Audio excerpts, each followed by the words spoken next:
भाई, अनुष्ठान के दरमियान नवरात्र काल में पढ़ाई के साथ साथ अपना ध्यान साधना, अपने जीवन को एक सही दिशा देने का प्रयास कर रहे हैं। चैत्र नवरात्र काल का ये पावन पर्व आपके जीवन में उमंग लाए, खुशहाली लाए, ऊर्जा लाए, सकारात्मक सोच लाए, अच्छा व्यवहार लाए। ऐसा माँ भगवती से भी कामना है, प्रार्थना है कि हमारे भाइयों के जीवन में आने वाली बाधाओं को दूर करते हुए सही राह पर चलाने का प्रयास करें। मेरे मित्र, जिंदगी में हर व्यक्ति चाहता है कि हमारी इच्छाएं पूरी हो, हमारी कामनाएं पूरी हो, हमारी महत्वाकांक्षाएं पूरी हो। लेकिन यह महत्वाकांक्षा तब आपका पूरा होगा जब आप अपने जीवन को बेहतर बनाने का प्रयास करिएगा, जब आप अपने जीवन को और शानदार बनाने का प्रयास करिएगा। जैसे जैसे आपका जीवन बेहतर बनेगा, आपकी आकांक्षाएं वैसे वैसे समाप्त होती जाएगी। छोटे बच्चे की आकांक्षा टॉफ़ी, बिस्किट, खिलौना, इन सारी चीज़ों की होती है। उससे बड़ा बच्चा है साइकिल चाहिए, उसको बैट बॉल चाहिए। उससे बड़ा बच्चा है मोटरसाइकिल चाहिए, बाइक चाहिए, गर्लफ्रेंड चाहिए। उसका अपने लेवल की महत्वाकांक्षा है। बहुत सारी महत्वाकांक्षाएं हैं जो इंसान को ज़िंदगी में परेशान करती है। इन महत्वाकांक्षाओं को मारोगे तो और उभरेगा, और इन महत्वाकांक्षाओं पर अपना पकड़ बना लीजिएगा, उभरना बंद हो जाएगा। पकड़ बनाने का एक तरीका है कि हम अपने आप को इतना सॉफ्ट बना लें, इतना विनम्र बना लें, इतना लिबरल बना लें, इतना शालीन बना लें कि हमारे सामने न उदंडता हो, न कुबुद्धि आए, न दुर्बुद्धि आए। हम अपने आप को धीरे धीरे उस लेवल पर उठाते चले जाएं जहां एक पैमाने पर कोई नापे तो देखे, देखो ये विद्यार्थी के रूप में भी अव्वल दर्जे का विद्यार्थी है, सफल विद्यार्थी है। देखो ये बेटा के रूप में भी शालीन बेटा है, श्रेष्ठ बेटा है, स्वभावी बेटा है, सेवाभावी बेटा है। पुत्र के रूप में भी हम अच्छे हों, विद्यार्थी के रूप में भी अच्छे हों। जब कोई देखे ये किसी का भाई है, कहे नहीं इसके जैसा तो भाई मेरा भी नहीं है, ये बहुत व्यवहार कुशल भाई है। मेरे मित्र, दो चीज़ होती है इस दुनिया में। एक जो हम लोग यहाँ से सुनाते हैं, सुना देना आसान है, आए आपको सुना दिए, इसमें क्या जाता है, यहाँ से निकला आपके दिल में पहुँचा दिए। और दूसरा करना मुश्किल होता है। तो एक बात का हमेशा ध्यान रखें कि सुनाने से पहले उस चीज़ को अपनी ज़िंदगी में उतारने का प्रयास करिए। कथनी और करनी दोनों डिफरेंट चीज़ है। ये जरूरी नहीं है कि जो कह दिए वो हमारा ज़िंदगी में होगा। आप शराब मत पीजिए, हो सकता है हम छुप छुप के खूब पीते हों, ये कभी भी नहीं करिए। आप सबसे पहले करनी, हम शराब नहीं पिएंगे तो दूसरों को कहेंगे कि शराब मत पियो। हम नशा नहीं करेंगे, दूसरों को कहेंगे नशा मत करो। हम उदंड नहीं बनेंगे, दूसरों को भी कहेंगे उदंड मत बनो। हम साधना, स्वाध्याय, संयम, सेवा करेंगे तो दूसरों को भी कहेंगे कि करो, तुमको बेनिफिट होगा। अखिल विश्व गायत्री परिवार परम पूज्य गुरुदेव के सपनों का एक ऐसा वाटिका है जिस वाटिका में आने वाले जितने भी पौधे, पेड़, फल फूल होते हैं वो खिलते हैं, फुलाते हैं और अपनी मस्ती के साथ आगे बढ़ते हैं। शर्त एक है, गुरुदेव ने भी कहा कि गायत्री की शक्ति बादलों की तरह बरसती है, शर्त मिट्टी मुलायम और गड्ढी होनी चाहिए। यहाँ जितने लोग बैठे हैं हम ओपन चैलेंज देते हैं कि आप अपने आप को अनुशासित कर लीजिए, एक मर्यादित कर लीजिए और साधना, स्वाध्याय, संयम और सेवा चारों चीज अपनी जिंदगी में पैरेलल लेके चलिए।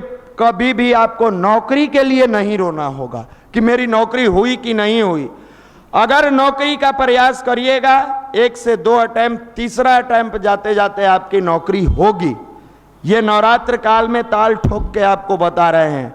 अगर नौकरी नहीं हुई तो जो आपकी आकांक्षा है, हमारा 20,000 का मंथली आना चाहिए, 30,000 का आना चाहिए, 40,000 का आना चाहिए, उससे 1.5 गुना ज्यादा पर कहीं ना कहीं आपको रोजगार मिलेगा। ये है अध्यात्म की शक्ति। आप कामनाओं को मारोगे, आपको मिलेगा। आप कामनाओं को बढ़ाओगे, वासना में डूबते चले जाओगे। जब जब आपकी कामनाएं बढ़ती है तब तब आप वासना के तरफ जाते हो। यह नवरात्र काल आपका कामना और वासना मारने का समय है। यह नवरात्र काल आपके मनोविकार को दूर करने की चीज है। यह नवरात्र काल के दरमियान अपने अंदर के गार्बेज को, कचरा को बाहर निकाल दो। लेकिन ध्यान रखना, जैसे ही नवरात्र समाप्त होगा यह कचरा तुम पर डोमिनेंट होने का प्रयास करेगा। लगेगा कि जैसे फिर हम उस दुनिया में जाते, व्हाट्सएप चलाते, फोन पर बात करते, लड़कियों के साथ पार्क में जाते, तरह तरह के विकारों में लिपटते। लेकिन ध्यान रखना, यह घर नहीं है जो कोई पोंछा मार के साफ किया है। यह मानसिकता, इस मानसिकता को साफ करने वाला मां भगवती का आशीर्वाद था, जिसकी मेहनत से 9 दिनों तक फल पर रहकर अपने कलेजा पर, अपने वाणी पर, अपने जीवन में संयम पाए हो। इस संयम को आसानी से जाने मत देना। इसको हर एक दिन मजबूत बनाने का प्रयास करना। इसी की नाम जवानी है। और जब ये जवानी उभर के आती है तो माए रंग दे बसंती चोला। दुनिया में कोई माई का लाल पैदा नहीं हुआ है जो आपको पराजित कर दे। दुनिया में कोई ऐसा शख्स नहीं आएगा जो आपकी निगाहों से निगाह मिला ले। युवा कौन? जिसकी आंखों में पावर हो, जिसकी आंखों में चमक हो, जिसकी आंखें एक बार कहीं टकराए तो उसके दिल में उतर जाए, उसको अपना बना ले। जिसकी बाजुएं फड़कती हो, मुझे आज अच्छा करना है, मुझे आज अच्छा बनना है, मुझे आज कल से बेहतर बनाकर दिखाना है। युवा कौन? जिसका ललाट सूर्य की तरह चमकता हो, जिसके अंदर गुणों का, सद्गुणों का खजाना हो। 2 बात का हमेशा ध्यान रखिएगा। एक चीज, आप अच्छे बनेंगे तो दुनिया इतना जल्दी एक्सेप्ट नहीं करेगी।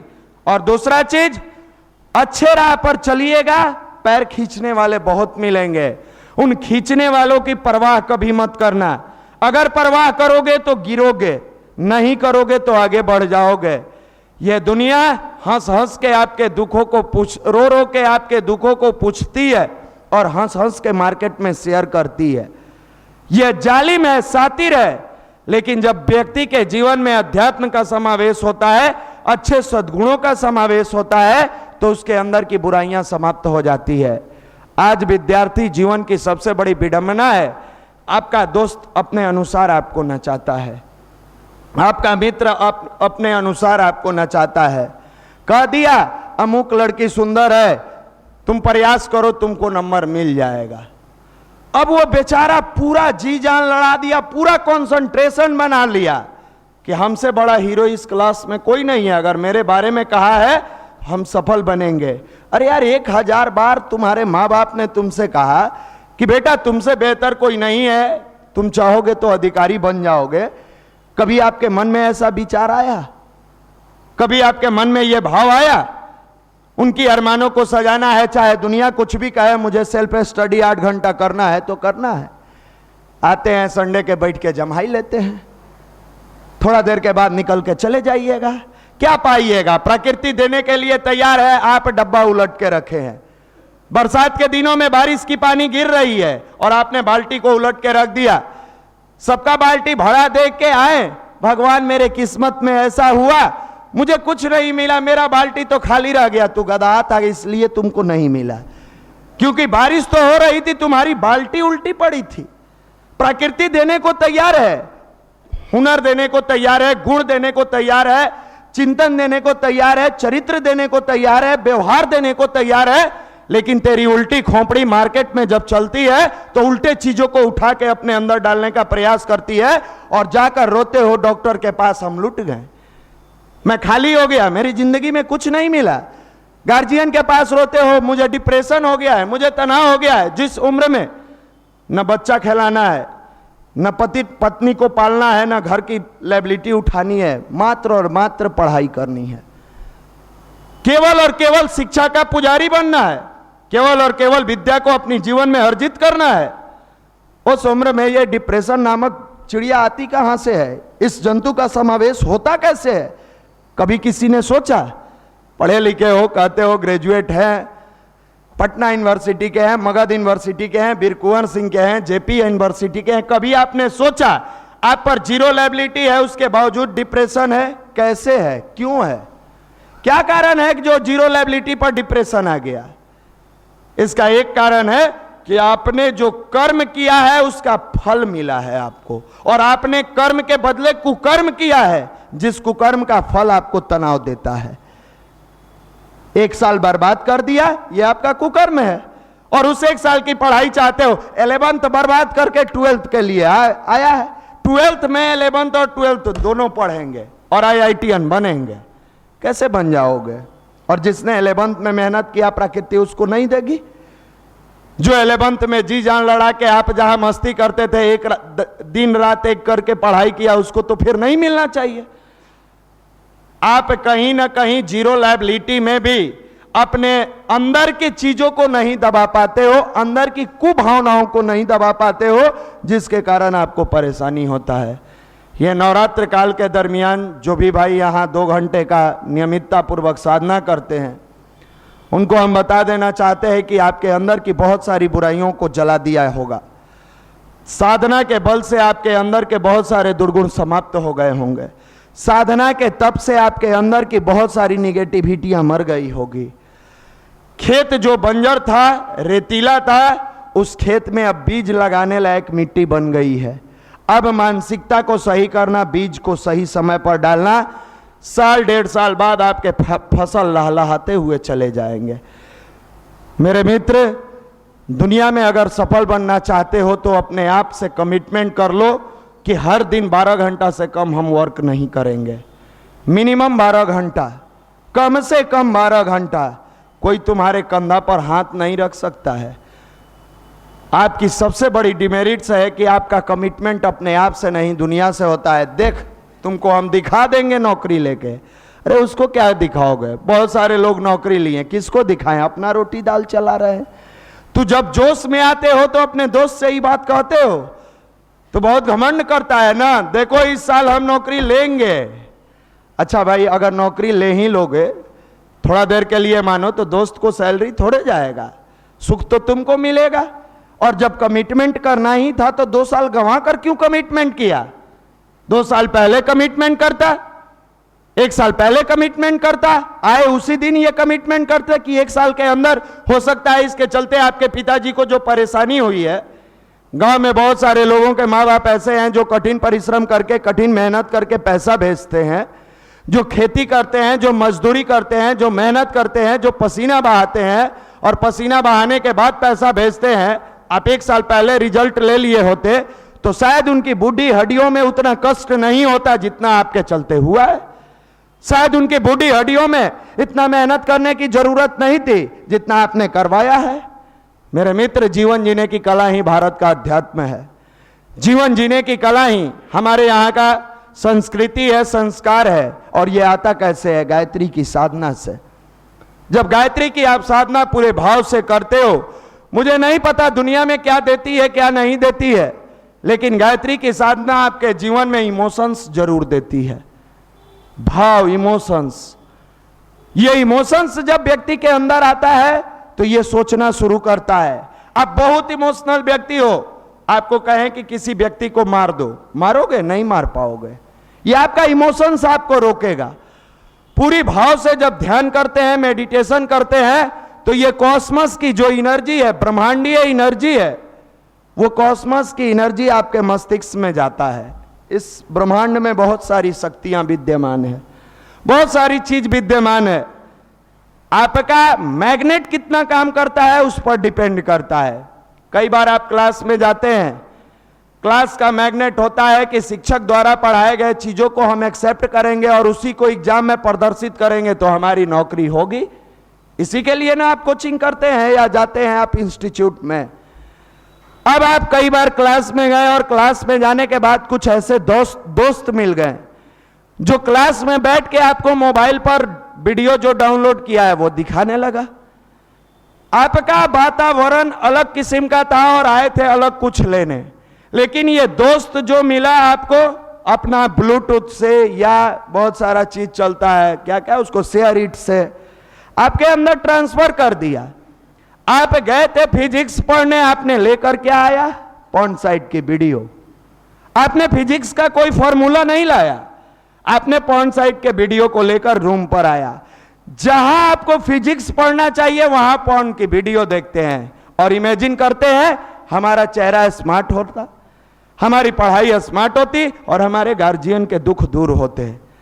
इस निगेटिव ऊर्जा को मारने का काम भारत का अध्यात्म करता है, गायत्री मंत्र करता है। इस वातावरण में वो शक्तियां विद्यमान है। जब साधना करते हो तो साधना के दरमियान वो एनर्जी आपके मस्तिष्क में धीरे धीरे ट्रांसफॉर्म होकर अंदर जाता है और सबसे पहले आपकी निगेटिविटी को मारता है, सबसे पहले आपके अंदर की दुर्भावनाओं को मारता है और मारने के बाद आपको यह विवश कर देता है सोचने पर क्या सही है और क्या गलत है। आज तो आपको पता भी नहीं है कि हम सही कर रहे हैं कि गलत कर रहे हैं, क्या सही होता है क्या गलत होता है। जिस दिन युवा पहचान ले उस दिन आपको आगे बढ़ने से कोई नहीं रोक सकता है। आपको इस चीज का अंदाजा नहीं होता है। विवेकानंद के जीवन में भी यह समय आया था, क्या गलत है क्या सही है नहीं पता है। बस ग्रेजुएशन पास करने के बाद एक ही चीज चढ़ा था, मुझे नौकरी चाहिए, मुझे नौकरी चाहिए, ठाकुर मुझे नौकरी दिला दो। बार बार जाकर रामकृष्ण परमहंस के सामने रोते थे, गिड़गिड़ाते थे, जैसे आप लोग मंदिरों में जाकर भगवान के सामने गिड़गिड़ाते हैं, हे हनुमान जी नैवेद्यम का 1 किलो लड्डू चढ़ाएंगे, इस बार दे दीजिए। आप लोग भी गिड़गिड़ाते हो जाकर। ठाकुर कहते थे बेटा तू अपने आप पे भरोसा रख, तुम चिंता नहीं कर, तेरी सारी समस्याओं का समाधान होगा। यही चीज आपके लिए भी है, आप भरोसा तो रखिए, आपकी हर समस्या का समाधान होगा। दुनिया की कोई ताकत नहीं रोक सकती है। अपने आप को डिजर्व करिए, अपने आप को मजबूत बनाइए, अपने आप को ताकतवर बनाइए साधनात्मक रूप से। आप ताकतवर क्या समझते हो? 4 मेरा मित्र है, किसी लड़की पर कमेंट्स करना है, हमसे बड़ा ताकतवर कौन? हम कमेंट्स कर देते हैं। माफ करना, तुमसे बड़ा नपुंसक कोई नहीं है, तू ताकतवर नहीं हो। तुमसे बड़ा इस धरती पर नपुंसक कोई नहीं है जो दूसरे की इज्जत के साथ चंद मिनटों में चंद सेकंडों में खेल जाता है। तू अपने आप को ताकतवर मत समझना, और जिस दिन लगे कि तुम बहुत बड़े ताकतवर हो उस दिन अपने माँ बाप की उस बूढ़ी हड्डियों को मेहनत करने से रोक लेना, अपनी जवानी में जोश जगाना, अपने अंतरात्मा को झकझोर के एक बार प्रश्न पूछना, क्या मेरा बूढ़ा बाप मेहनत कर रहा है? जायज है? अंतरात्मा की आवाज आएगी नहीं। उस दिन पिताजी को फोन करके कह देना आपको पैसा भेजने की कोई जरूरत नहीं है, हम मेहनत करके यहाँ पढ़ेंगे भी और महीना का 5,000 रुपया भेजेंगे, समझेंगे तेरी जवानी सफल हो गई। ये तुम्हारे अंदर की आग है, ये तुम्हारे अंदर की ताकत है। ये सब कैसे होगा भैया? पैसा आता है, आने दीजिए, आएगा तब ना हम रिचार्ज कराएंगे। जियो अब 300 रुपया के हो गया है, सब मूड बना के बैठल है। अब तो फ्री में चलाया, पहले अगणित बना दिया, आदत डलवा दिया जियो के, अब अगर नहीं डलवाएगा तो ये मरो बन जाएगा। तो जिया तो दिया कुछ दिन, जिया के खींच लिया, मर। अब बेचारा टेंशन में है। विद्यार्थी के लिए 300 रुपया बहुत है, उसको कहिए कि जड़ी बूटी का सेवन करिए, स्वास्थ्य बेहतर बनाने के लिए चना मूंग का सेवन करिए, पैसा लगता है। आज जियो फ्री के है, अब जियो कहां से फ्री में आएगा? अब तो लगाना पड़ेगा। हाँ लग जाएगा पापा से झूठ बोल के। ये क्या है? आपका मानसिक विकृति है। विवेकानंद के जीवन में भी आया, लेकिन विवेकानंद के गुरु ताकतवर थे, उनको बुलाएं समझाएं। कुछ दिन विवेकानंद तैयार हुए, मेरी बहन का शादी हो जाएगा ना? हाँ हो जाएगा। मेरी नौकरी हो जाएगी? हो जाएगा। तुम आओ ना, खाली सब कुछ हो जाएगा। युवा मंडल में पहले आओ, गुरु का काम करो, शादी भी होगी, अच्छी पत्नी भी मिलेगी, तुमको पीटेगी भी समय समय पर, चिंता काहे करते हो? माँ बाप से नहीं सुधरे हुआ आएगी, सुधारेगी तुमको। तुम आओ केवल युवा मंडल में, सब कुछ होगा।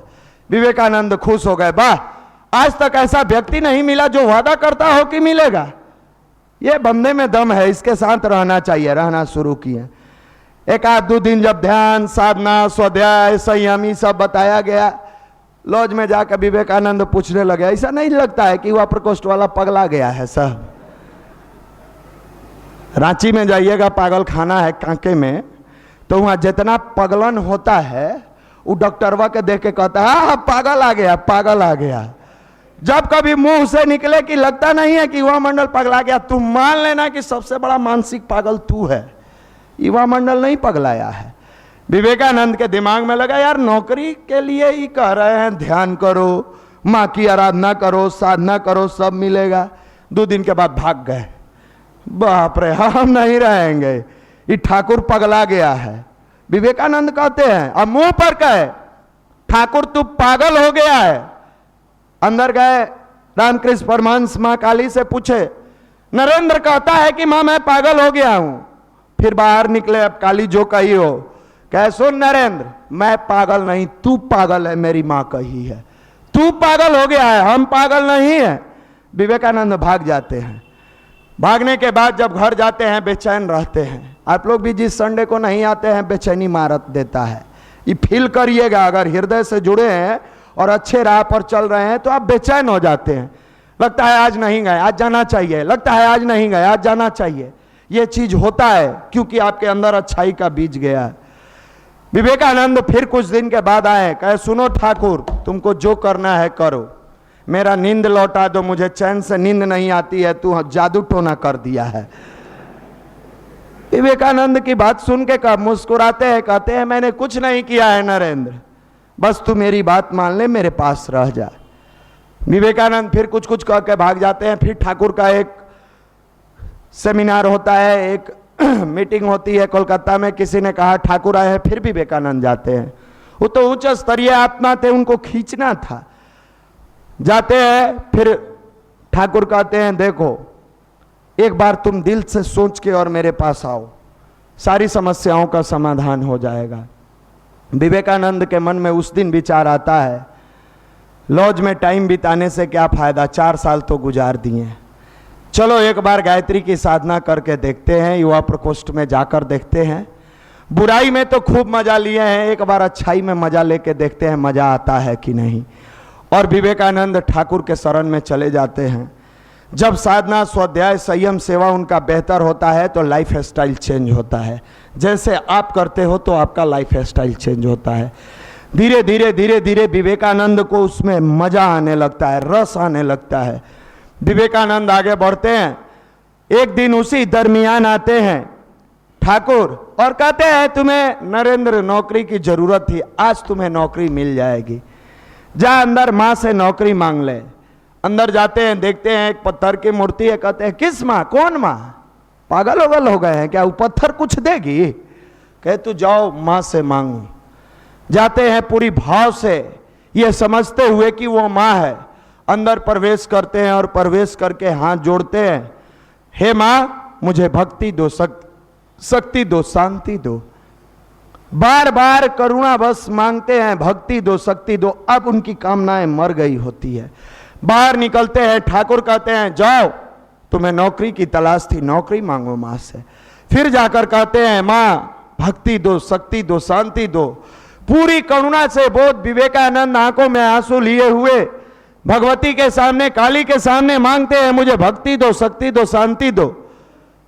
फिर ठाकुर तीसरी बार धक्का मार के भेजते हैं, इसके लिए तू नहीं आया था, तुझे तो छोटे पैकेज की नौकरी चाहिए, बैंक में जाना चाहता था, रेलवे में जाना चाहता था, एसएससी में जाना चाहता था, तुमको तो मात्र सीमित उस तरह लाइफ स्टाइल जीना था जैसे दुकान का शटर होता है, फिक्स लोहा के बीच में उठता है और उसी फिक्स लोहा में नीचे गिर जाता है। जाओ फिर से नौकरी मांगो। जाके गिर के चिल्लाने लगते हैं मां मुझे भक्ति दो, शक्ति दो, शांति दो। ठाकुर प्रवेश करते हैं, विवेकानंद को उठा के सीने से लगा लेते हैं। गुरु और शिष्य का संबंध अटूट होता है मेरे मित्र, एक बार समझने की जरूरत है। गुरु हमेशा अपने शिष्य को अंधकार से बचाते रहे हैं, वो चाहे प्रहलाद हो।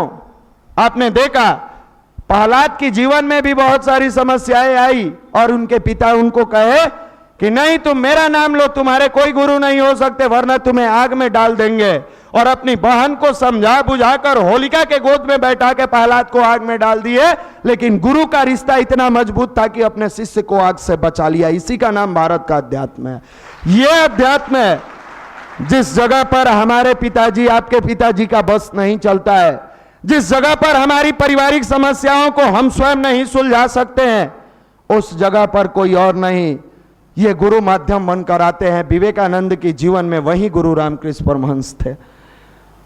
सीने से लगा के कहते हैं नरेंद्र तुझे क्या पता था तू कितने उच्च स्तरीय आत्मा हो, तुझे क्या पता था कि तू धरती पर क्या बनकर आए हो। तुम साधारण आत्मा नहीं हो, तुम ईश्वर के दूत हो। और दुनिया में कोई माई का लाल पैदा नहीं हुआ है जो ईश्वर के दूत को नौकर बनाए। तुम मालिक के बेटा हो, मालिक बनकर रहोगे, इसलिए तुम्हें नौकरी नहीं मिल रही थी। तू चिंता मत कर, तेरी हर समस्या का समाधान होगा। विवेकानंद ईश्वरीय अवतार थे और ईश्वरीय अवतार को कोई मानवीय अवतार नौकर नहीं बना सकता है। भगवान को नौकर बनाने के लिए मानव के पास पावर नहीं है, इसलिए उस ग्रेजुएट पास नौजवान को नौकरी नहीं मिल रही थी। ठाकुर समझाते हैं नरेंद्र को, दुनिया में तुम इतना आगे जाओगे कि दुनिया तेरे नाम से जानी जाएगी। और आज इस भारत राष्ट्र में अगर जवानों की जवानी की चर्चा होती है तो एक बार विवेकानंद का नाम जरूर आता है। यह राह नहीं है फूलों का, कांटे ही इस पर मिलते हैं, ले दर्द जमाने का बस हिम्मत वाले चलते हैं। कलेजा में हिम्मत है तो इस चीज को एक्सेप्ट करो, वरना अपने लॉज में मस्ती करो, यहां आने की कोई जरूरत नहीं है। इस जगह पर बैठ के टाइम पास करने की कोई जरूरत नहीं है। अगर है कलेजा में दम कि हां हम कांटों पर चलेंगे, जहां एक तरफ दुनिया मोबाइल और एंड्रॉयड सेट लेके मस्ती करेगी, वहां हम अपने आप को साधना, स्वाध्याय, संयम, सेवा के साथ सेल्फ स्टडी करेंगे। एक तरफ जहां दुनिया मस्ती के नाम पर लड़कियों को गर्लफ्रेंड बना के और अपने आप को वो स्टेटस समझेगी, वहां हम गुरुदेव को अपना सच्चा दोस्त मान के उनकी भावनाओं के अनुसार अपने जीवन को आगे बढ़ाएंगे। एक तरफ जहां हेयर स्टाइल को दुनिया फैशन मानेगी, वहां अच्छी वाणी और अच्छे विचार को हम अपना स्टाइल मानेंगे। एक तरफ जहां लड़के जींस और टी शर्ट में अपने आप को ओवर स्मार्ट दिखाएंगे, बाहरी फिटिंग को लेके, वहां साधना, स्वाध्याय, संयम और सेवा करके अपने हृदय को इतना पवित्र बनाएंगे कि हमारी इंटरनल फिटिंग पूरी दुनिया में राज करेगी। इसी का नाम भारत का अध्यात्म है और यही दुनिया में जगत गुरु बनाया था भारत को और फिर से बनाएगा। यही चीज हमारे देश को पूरी दुनिया में जगत गुरु बनाया था। एक एक युवा, यहां जितने युवा बैठे हैं, अगर ठान ले, हम अपनी जवानी की कसम खा के कहते हैं कि हम जिंदगी में बुराई नहीं करेंगे, इस राष्ट्र को सुधरने से कोई नहीं रोक सकता है। एक एक माचिस पूरे कूड़ा के ढेर को जलाने के लिए काफी है। एक माचिस का तिल्ली, चाहे कूड़ा का ढेर कितना भी अंबार क्यों ना हो, माचिस के एक तिल्ली में इतना दम होता है। चाहे कुव्यवस्था इस राष्ट्र में कितनी भी क्यों ना बढ़ गई हो, एक एक नौजवान अगर संकल्प ले लिया, पूरे भारत की, पूरे राष्ट्र की कुव्यवस्था को ध्वस्त करके रख देगा। इतनी ताकत इसकी जवानी में है। ये आएगा कहां से? इसी का नाम भारत का अध्यात्म है, इसी का नाम साधना है। मेरे मित्र, पहली आपकी जवानी टकरानी अपने आप से चाहिए, जहां से आप अच्छे कलेजा को लेकर और अच्छे विचारों को लेकर आगे बढ़ो।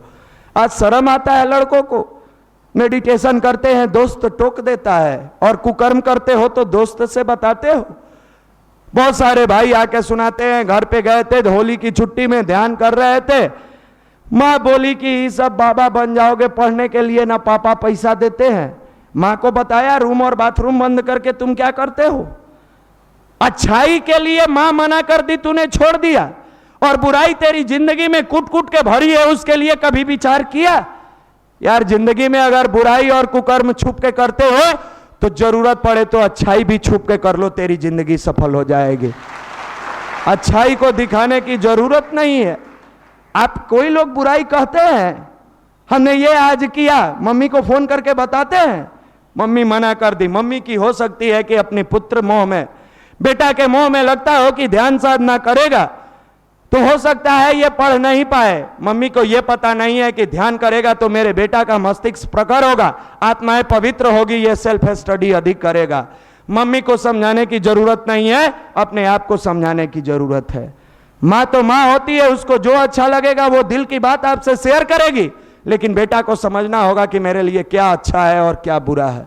जो अच्छा है उसको अपनाओ, जो बुरा है उसका त्याग कर दो। एक नौजवान जो हेस्ट पोस्ट था, शरीर से तगड़ा था, जब कोई बस पर चढ़ता था उसको गिरा देता था, गिराने के बाद खूब मजा लेता था। आप लोग भी गिराते हैं और गिरा के मजा लेते हैं, किसी को डाइवर्ट करते हैं, डाइवर्ट करके खूब मजा लेते हैं। देखा ना, ये मेरी ताकत है, उसको डाइवर्ट मैंने कर दिया। आपकी ताकत नहीं है, आपकी ये अंदर वाली दुर्भावनाएं हैं जो आपको पंप करके किसी से गलत करवाने के लिए विवश कर दी। एक बूढ़ा व्यक्ति उस बस पर चढ़ा था जिस पर वो नौजवान सफर कर रहा था। अचानक जब बूढ़ा उतरने लगा, वो बच्चा फिर पैर आगे बढ़ा के उसको बूढ़े को गिराने का प्रयास किया। बूढ़ा बड़ा शातिर था। कभी कभी देखिएगा गांव के बूढ़ा लोग बड़ा तेज होता है। आप सोचते हैं हम स्मार्ट, आपको ऐसा लपेट लेता है कि आप सोचते हैं निकल लेने में भलाई है। अब हम आ गए हैं ग्रिप में, ज्यादा देर रहेंगे तो हमारा पोल पट्टी खुल जाए। ठीक है चाचा, बड़ी काम है, जा रहे हैं। बूढ़ा शातिर था। गिरते गिरते कॉलर पकड़ के उनको भी कहा हम अकेले क्यों, आप भी साथ आ जाइए। उनको इस बात का एहसास नहीं था कि ये मुझे भी गिरा देगा। और जब तक तुम दूसरे को गिराते हो, तुमको इस दुख का एहसास नहीं होता है कि गिरने में कितना दुख होता है। जब तुम गिरोगे तब पता चलेगा कि हाँ, इतना ही दुख हर व्यक्ति को होता है। फिर बूढ़ा को दया आ गई कि ये नौजवान है, गिरेगा, इसके हाथ पैर टूट जाएंगे, कोई काम करने में परेशानी हो गई, हम तो बूढ़ा हो गए हैं, अब तो कुछ दिन के मेहमान है, बचा लेते हैं उसको। बचाने के बाद उठते हैं, उठकर कहते हैं वाह बेटे, गजब की तेरी जवानी है और सबसे खूबी है कि तुम्हारी जवानी में दम है। उसकी तारीफ करते हैं। लेकिन एक बात बेटा दिल से याद रखना और ध्यान से मेरा सुनना, तूने अपनी इस जवानी के दम पर बहुतों को गिराया और बहुत मजा किया। अगर रियल में तेरी जवानी में दम है तो किसी एक गिरे को उठा लेना, तेरी जवानी सफल हो जाएगी। आपने भी बहुतों को भटकाया। अगर रियल में जवानी में दम है तो अपने जीवन को सही राह दिखा देना, तेरी जवानी सफल हो जाएगी। आपकी जवानी भी भटकी है और बहुतों को भटकाई है। आप मंदिर में बैठे हो, नवरात्र काल में कलेजा पर हाथ रख के पूछो भटकाए हो कि नहीं भटकाए हो। आप पूछो गलत राह दिखाए हो कि नहीं दिखाए हो। हजारों को तूने गिराया है, जब मौका मिले किसी एक को सही राह दिखा देना, तेरी जवानी सफल हो जाएगी। जवानी का मतलब सही दिशा देना, और सही दिशा तब आएगा जब आप गायत्री की साधना करोगे, जब आप ध्यान करोगे, मेडिटेशन करोगे। आप पढ़ाई के लिए फ्रस्ट्रेट हो जाते हो, सर फिजिक्स नहीं बनता, सर लोग के पास जाके मैथ नहीं बनता, इंग्लिश नहीं बनता, क्या करे कैसे करे, एक साधे सब सदे, सब साधे सब जाए। एक चीज केवल करो कि अपनी जिंदगी में अध्यात्म को उतारो। यार साधारण गडेरिया के लड़का साधारण गडेरिया का लड़का शिवाजी बन गए।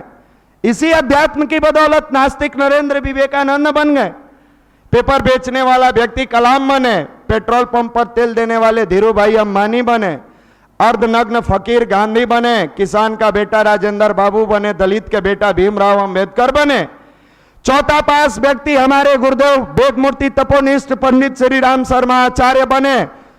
साधारण सा अंगूठा छाप व्यक्ति कबीर के नाम से जाना गया। तो एक बार दिल में अगर अध्यात्म का समावेश कर लोगे तो साधारण परिवार का लड़का अधिकारी बनकर लौटेगा। इतनी ताकत इस अध्यात्म में है। आप मानते कहां हो? एक दिन सुनते हो, खुश होते हो, ताली बजाते हो, सीढ़ी से उतर के झाड़ के हम फिट हैं। रंगा हुआ सियार वाली स्थिति है। यहां से हम लोग रंग के भेजते हैं, बाहर जाते हो, जैसे कोई दोस्तों हुआ करता है, फिर हुआ करने लगते हो। रंगे हुए सियार की स्थिति में अपनी जिंदगी को जीते हो। यह निर्णय ले लो, इस पार या उस पार, या तो अच्छों के साथ रहेंगे और नहीं तो बुराई में जाओगे, तेरा अंत होगा। कोई नहीं रोक सकता है। और अच्छा का शेयर वैल्यू बढ़ने वाला है, लगातार बढ़ रहा है और बढ़ता रहा है। सत्य को परेशान किया जा सकता है, पराजित करने की मद्दा किसी में नहीं है। बेवकूफ लोग सोचते हैं क्षणिक लाभ के लिए कि वो वाला अच्छा है, और समझदार लोग वो होते हैं जो क्षणिक लाभ नहीं, दूर का लाभ देखते हैं और अच्छे का साथ देते हैं। निर्णय आपके हाथ में है। आप कहते हो हम जवान हैं, हम युवा हैं, हम स्मार्ट हैं। आपकी स्मार्टनेस की परख तब है जब दोनों में आप किसका साथी बनते हो और किसको साथी चुनते हो। अगर सत्य और अच्छे चीजों को साथी बनाते हो, रियल में स्मार्ट हो। अगर बूढ़े के संगत में रहते हो, नाम के स्मार्ट हो, काम तुम्हारा घटिया है। इसी को बैलेंस बनाने का नाम गायत्री मंत्र है। यह साधना आपके जीवन को बैलेंस बनाती है। बहुत समय नहीं लेते।